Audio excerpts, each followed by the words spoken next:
This is Sifu Jones, and I have with me certified instructor Don Brown. And what we're doing is going over the topic of energy patterns and how it affects energy work. How are you today there, Don? Oh, it's a great day. How about yourself? I'm doing great.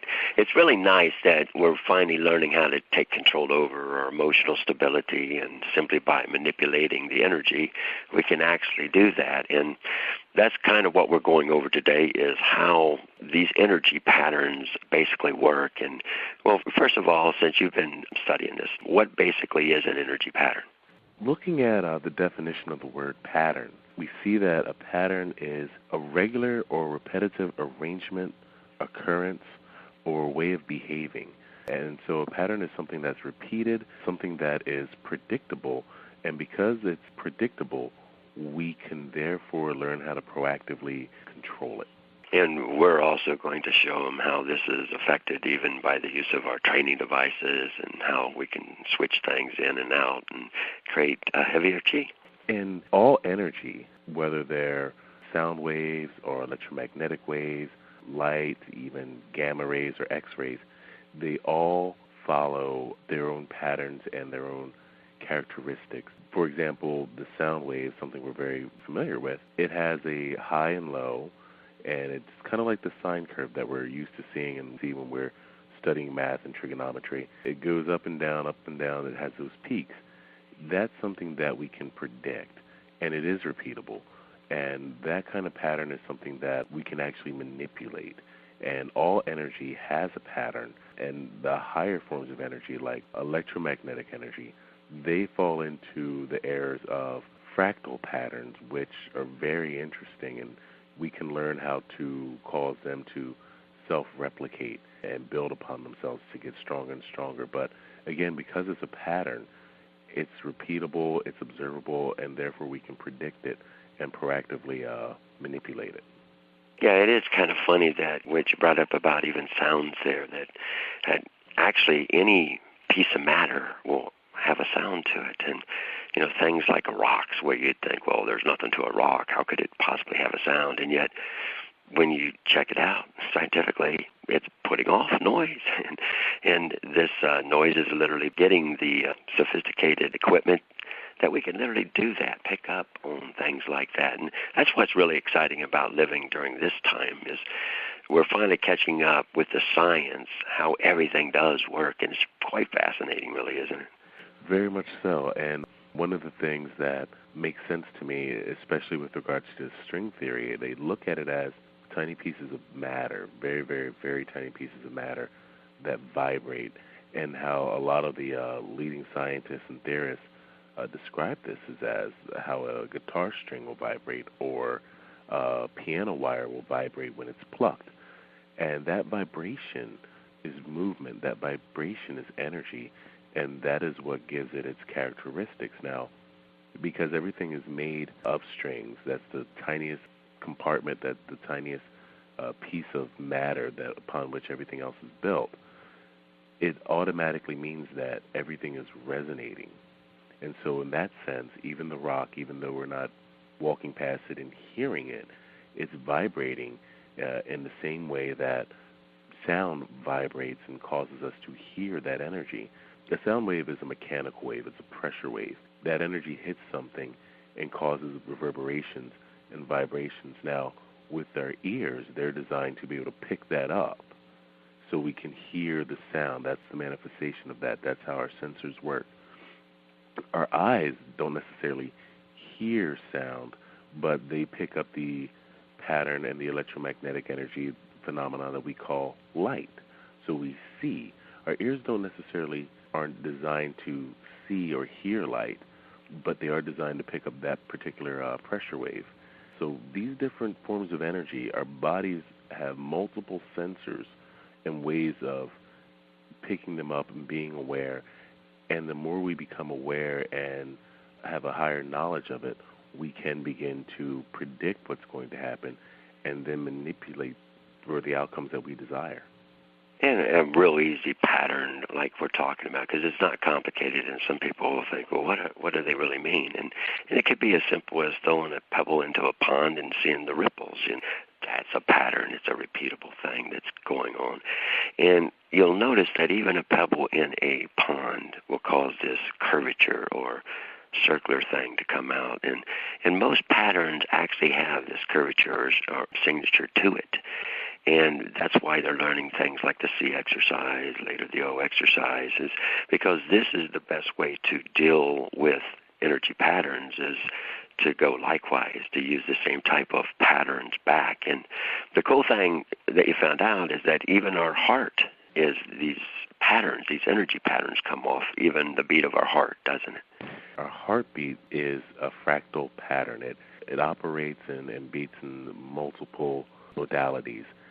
And so what ends up happening with our heartbeat, it allows it, especially because the sheer amount of a current, bioelectromagnetic energy that flows through our heart, it allows the heart to be directly involved in the processing of information about a future emotional stimulus.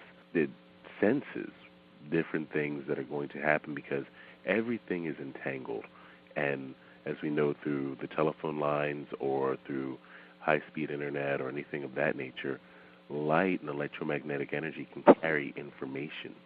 Well, the heart can actually pick up that kind of information, and whether it's happening right now or happening in the future, those particles are entwined.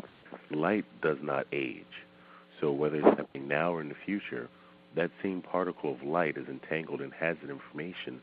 The heart can pick that up, and it's up to us, and through these exercises, we're learning to tune our bodies to better be sensitive to it, to better handle the energy, and for us to process it and then become aware of what we're really able to do. Yeah, it's kind of amazing how science is really catching up to everything. This new nanotechnology is how they're using different proteins now because of the way the proteins are made and shaped, that they can use it for nano storage, putting all this extra information and just be getting gigabytes of information stored up in the tiniest little places now. And it's because of the energy patterns, basically, that proteins even put off. Mm-hmm. It's really amazing the way we're going to teach them to use energy patterns, and that it's really essential in order to reach higher levels in energy work that you start catching this, that these energy patterns exist, and that we're really learning to amplify those energy patterns in ways that you start picking them up on your sensors. In your sensors, of course, your cells, the way you're tied into it, you'll start feeling the vibrations, the physical sensations that you've been getting up to this point, that stronger magnetic feeling. These are all indicating to you that you're indeed creating a stronger energy pattern. Certainly so. And one of the things that I've begun to notice, and I equate it to, as you described it earlier, throwing a pebble or a rock into a pool or a little stream or something of that nature, we do that within the space-time fabric, our very bodies, especially as we increase our energy output. We actually cause space-time to ripple and to be affected by our very presence. And so it makes sense to go with the flow. If this is how the energy flows, if this is how we can better manipulate it once we learn how to use it. And since our bodies are made of this same material, well, let's use it. And then we can begin to affect things in the way that we would like to have the outcome. Really? Now, a lot of what we're talking about is the size of your nerve fibers, and you get better circulation and all these other positive, beating up the metabolism, all that kind of stuff. As we added in more energy patterns, such as the screen, which is an energy pattern even of itself.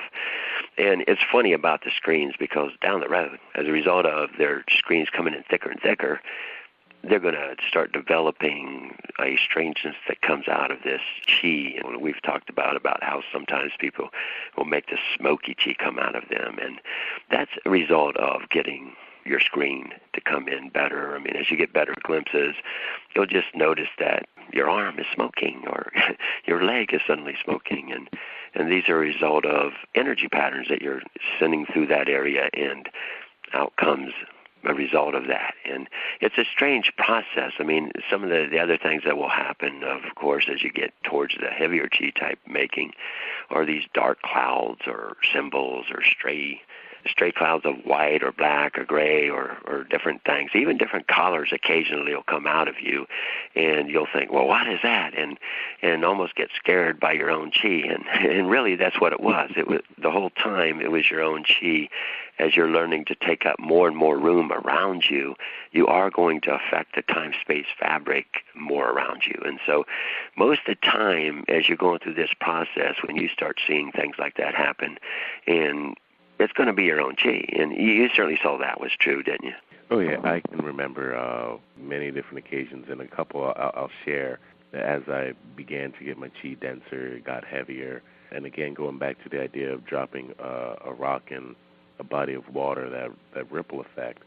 So I would actually, and we all do, we have a greater area of influence, and so our ripples and waves go out more and more, but at the same time they get denser, and we cause the energy, the subatomic particles, to actually clump. And clumping that energy together, that's when we begin to form chi, and we actually can make it tangible.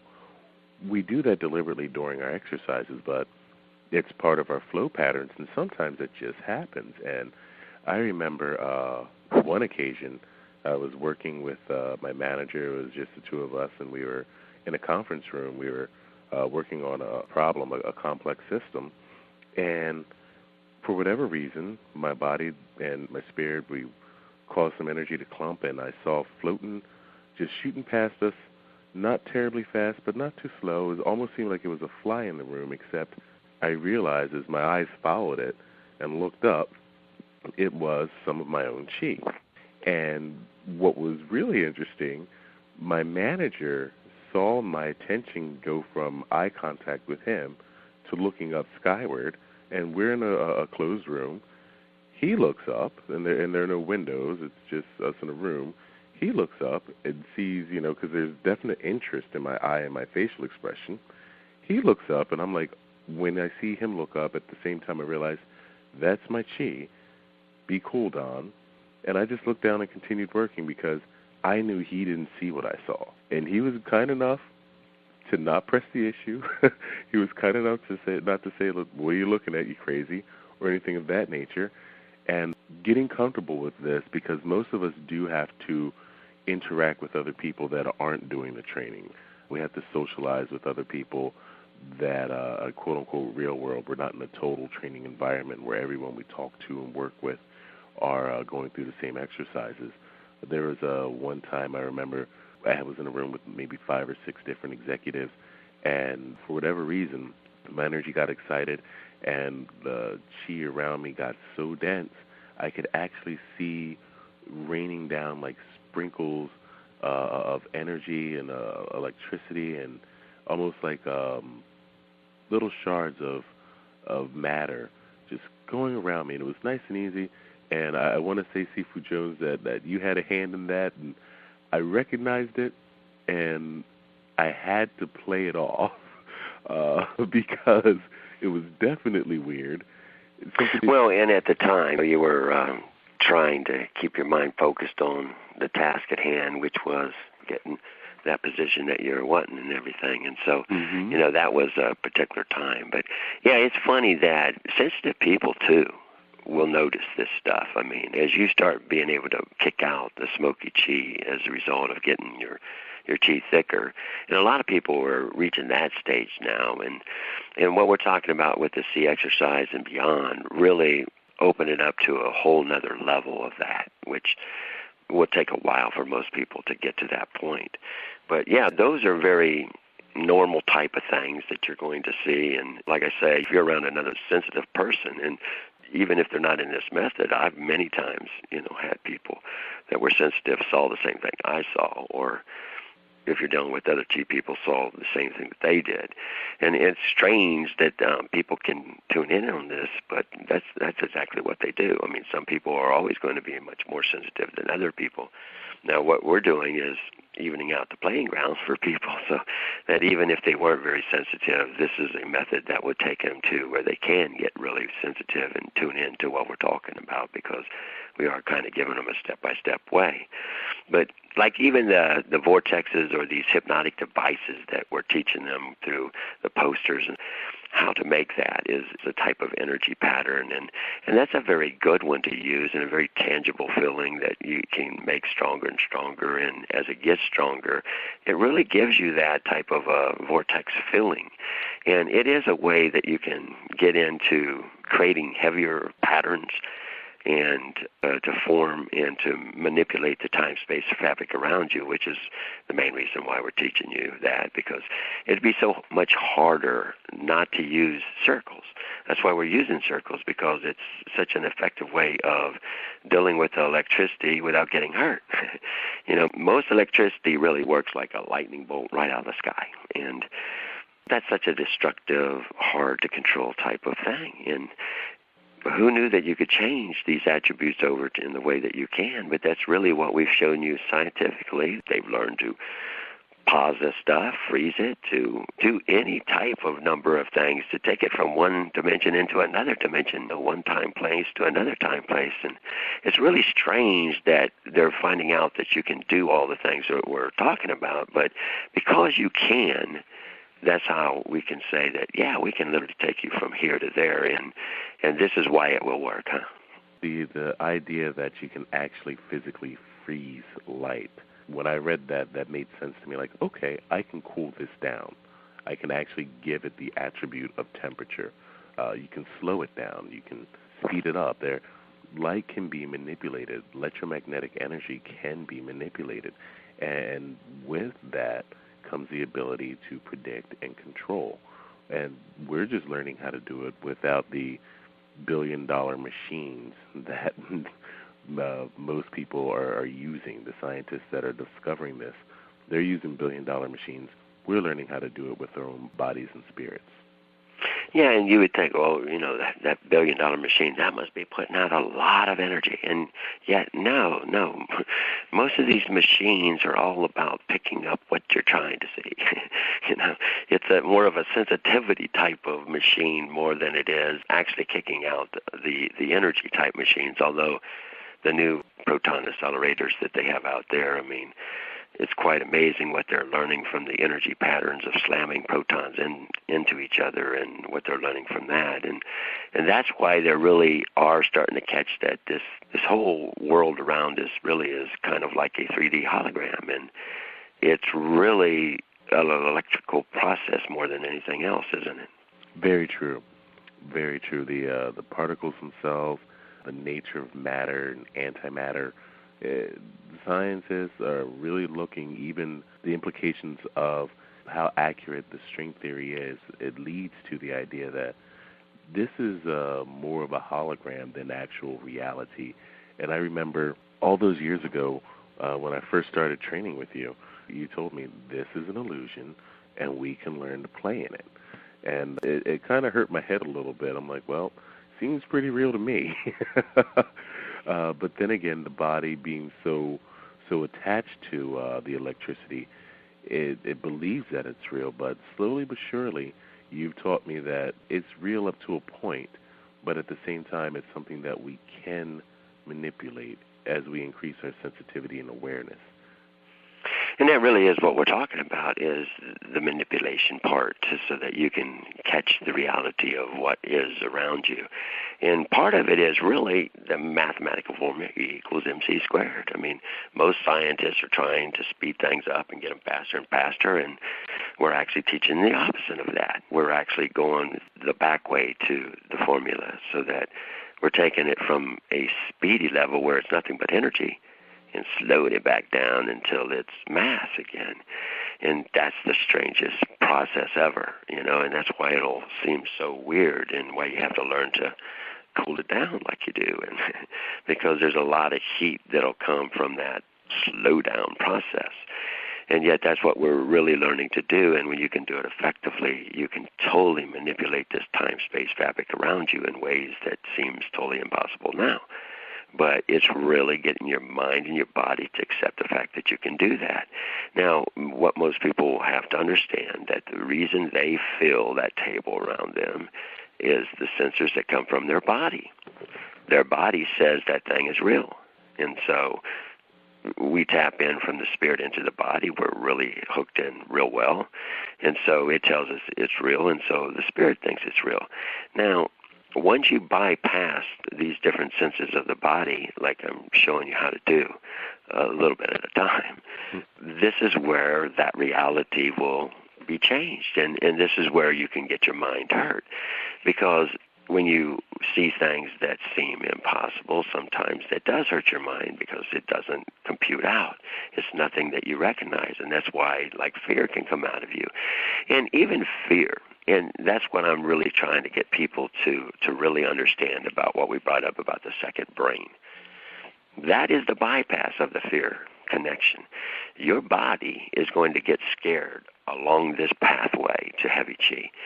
And it'll get scared in a lot of different ways. And when that fear goes into your bloodstream, it wants to alert your spirit and scare your spirit. And you, as the spirit being, have to take control over your body and say, no, I'm not putting up with you. I've taught you about the second brain being in near the heart area, and that you got all these microtubulars in there that'll kick out the serotonin for you. That's where 95% of your serotonin is. Anytime you start to get feared out, you put that screen down through your digestive tract, kick the serotonin right into your body's digestive area and then into the bloodstream. The next thing you know is you've flooded your body with the good stuff.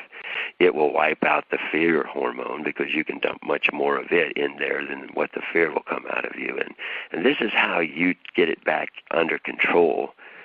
If you would go into a panic attack, if you would go into a fearful type of situation from what you see, and you got a little bit too much of it from the body. Well, the body will scare easy, but the spirit's been around forever, and it's not bound by the time, and it's not bound by the fear thing. And so this is how you get over problem areas like that, and it's a very effective way to do that as this become very real to you. And a lot of times if you do simple little things like this will get you out of the trouble areas, won't it? You know, it's hard to be afraid when you're busy laughing and feeling good and having a good time. And it is. When you're in a euphoric state, there's no fear.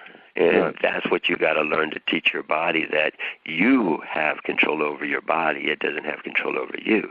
But until that's true, you're kind of at the mercy of it. And this is why I teach you these little techniques that will give you the control over your body that you need, because until you do, until the better the screen comes in, the more serotonin you can kick right into your bloodstream. So until you get a good enough screen, this may not be true for you, but when you actually develop enough of a screen, enough of a glimpse comes out of your mind that you make this feel good and cool, you do these digestive screens down right through your digestive tract, out comes out this feeling that's just bizarre. And it's really when you start getting a better screen that this will all start becoming true for them, won't it? It's very true, and the better my screen comes in, I have to be mindful to keep recalibrating it so that it stays cooler, because the better the image, the hotter it gets. Well, then I need to make sure it gets cooler. It gets cooler, the better image comes in. I can control it, manipulate it.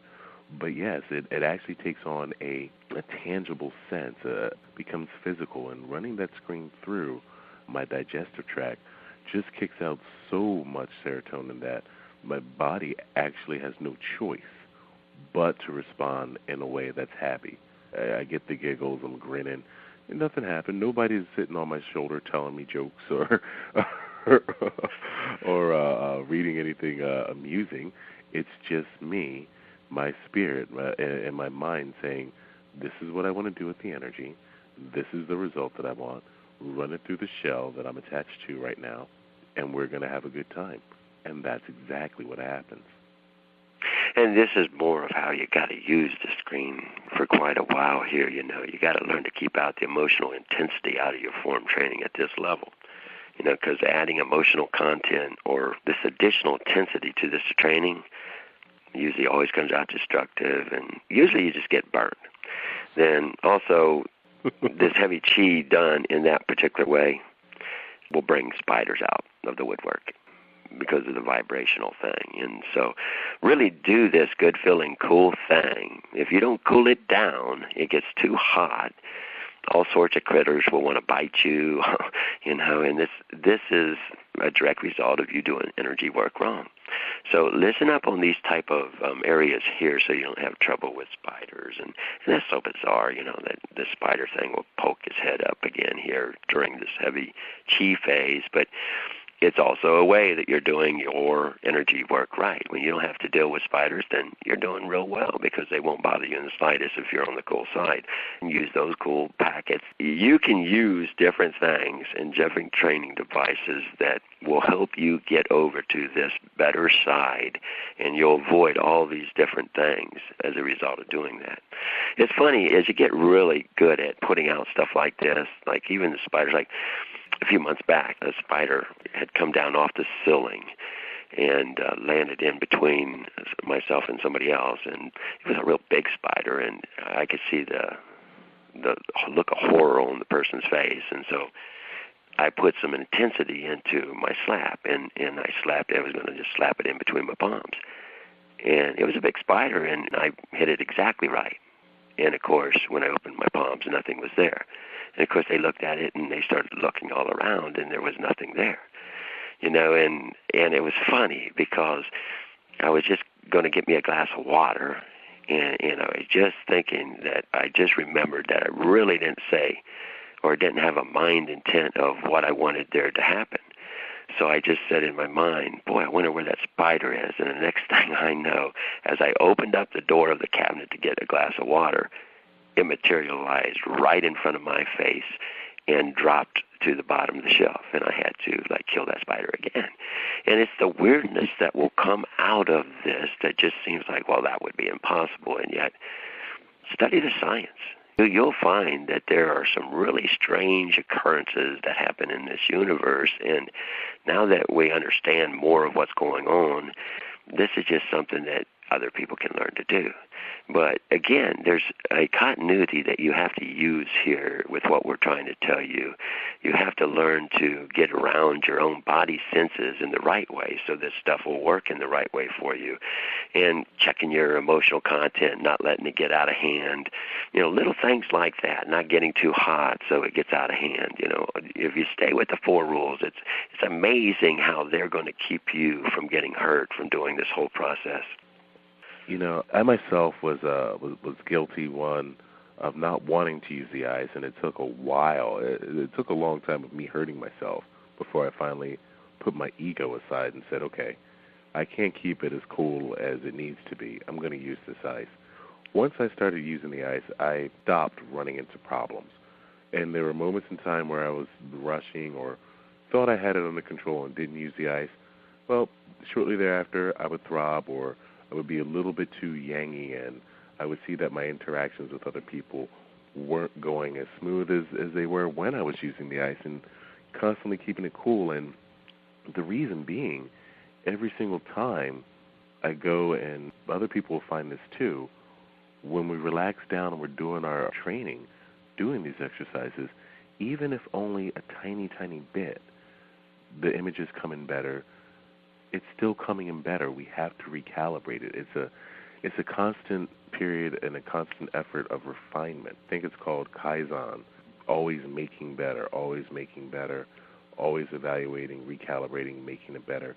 And in this instance, we're making the energy cooler, and we're also making the form better to appear and come in much better. As that clarity increases, so naturally does the heat. And in other information sessions and articles, taken time to show that as we have these particles, these subatomic particles clumping together, they actually create heat. Well, we have to cool that down because that heat energy comes across in a very, very negative way. It has terrible ramifications, not only for the physical body itself, but also for other people around. And one of those things that's also a telltale sign is what's going on with some of the critters that are around you. Spiders, I don't like them. And once I was able to switch over and keep my energy cool, spiders were not coming around. Even during quote-unquote spider season, like fall or early spring, they would be outside my house. That's fine. But I really wasn't running into excess problems with spiders coming into my home. And that's the difference. Well, and that's the difference of a chi room, doing your chi right around your house, using the wall-to-wall exercise the right way. When it's on the inside, you just don't have the normal problems with anything that you normally would get. And it's so easy to make shortcuts and say, well, I just want to do this and work on my screens, and I'm just going to work on the image. I don't care about the coolness or, how good it feels. And it's real easy to be complacent with this, and the next thing you know, you're having trouble everywhere. And it's better not to even do these type of exercises if you're going to do them the wrong way, because they will give you nothing but trouble. And that's the problem with learning some high-level exercises and not wanting to do them the right way, is you're going to get into trouble faster than you could any other way. And so it really helps, and they'll get so much better at this if they can keep the tri-concept in mind and not just build the image again. Would everybody would just love to build the image? Would I have? Sure. Nobody wants to do more of a complication than they need to or think they need to.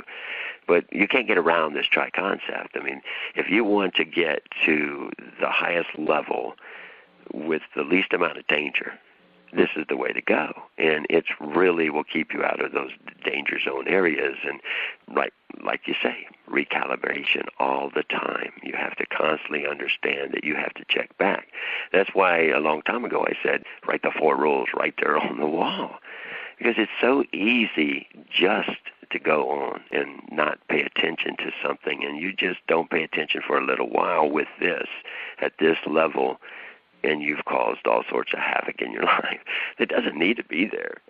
I mean, if you do this stuff right, you'll be amazed at how quickly you can just get there doing it the right way, setting and forgetting. Like we've always said, you just get used to doing your routine, kick it out, and do it in this good-feeling, cool way, and then go on and think about other things. And over time, it's amazing how good you're going to get with this type of stuff. But the importance of learning these basic patterns is the synergism effect that you're going to get from doing this. And you'll eventually get your pattern strong enough and this chi flow strong enough that you'll be able to manipulate this time-space fabric around you. And it just seems impossible right now, but the space around you will fill up. It will actually seem so much thicker than it is right now. And it's just a matter of going through this process over and over, and pretty soon that you can really shore up these little weak areas that you have.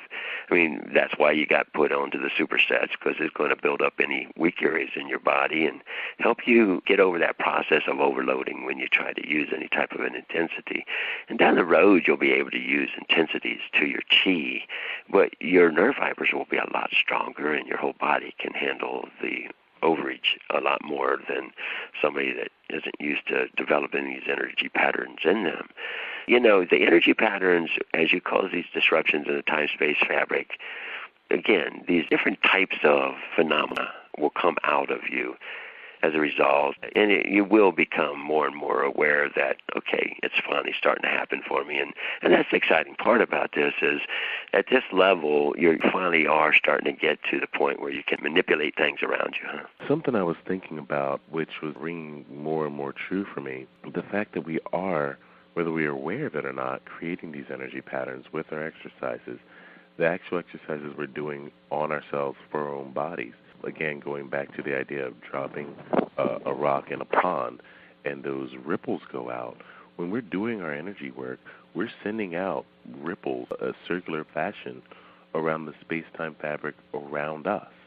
And so if we do it in the right way, that energy that feels good, that energy that's cool, that energy that's euphoric and attracting of good things is what's going off around us.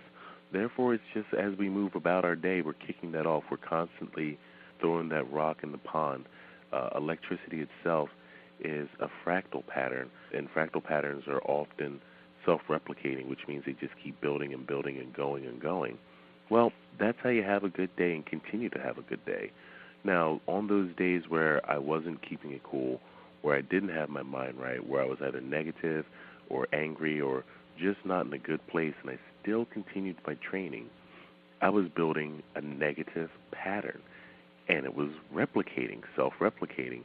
And as I went about my day and I interacted with other people, they were caught up in that wake of my energy and responded in kind. And so it's no wonder that it's very important to keep our energy cool, to obey those rules so that we can actually grow. And it's so much easier to grow in an environment where things are cool and euphoric and everybody's getting along nicely, as opposed to trying to grow when it's a lot of conflict. It's so much easier to really establish a strong base and grow when things are nice and mellow and nice and easy. That's what we're looking to do for you. Exactly. And that really is what we wanted to get across to them, is the basic reason what energy patterns about, what an energy pattern is in the first place, and why we're using them in this particular method. And this next part that we're going to go in part 2, we'll go over the training devices that we're using to create these energy patterns. So thanks a lot, and we'll be starting part 2 shortly.